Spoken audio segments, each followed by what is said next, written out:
I DNF'd these 3 books, but I read them all early on in my reading journey, and so I'm kind of thinking I should go back and give them another shot. If you have read them and you think that I should, let me know in the comments. Station 11 by Emily St. John Mandel. I started reading this, and if I can remember correctly what happened, I was into it, but not really. It never really grabbed me.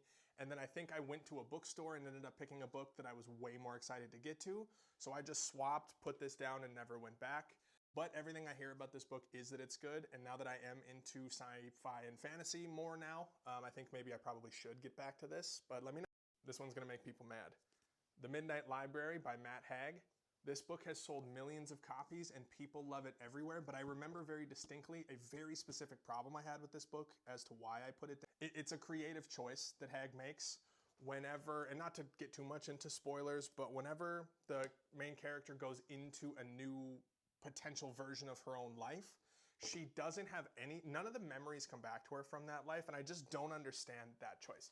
It makes it so much more confusing for all of us, and I understand that we get to kind of learn about the new world as she does, but I think it would be much more impactful if those memories started to come back to her so she could meet the world where it is. And that detail, and I'm probably the only one that thinks that, but that detail really threw me off and it bothered me and I could not continue with the book. But if you do think that I should go back to it, let me know.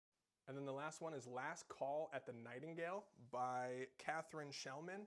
I started reading this book before I even knew that I wanted to start reading books. I went to the bookstore to pick up the writing book, Stephen King's On Writing, and the cover just kind of caught my eye. And I thought it might be fun to crack open another book, and it just, I don't know. I don't even really remember anything about it, but I do know that I had tried, and it looks cool. I read the back, or the inside cover, and it seems really interesting, so maybe I should get back into it. I mean, it's a 20s New York jazz thriller. I think it seems pretty cool, so if you've read it, let me know.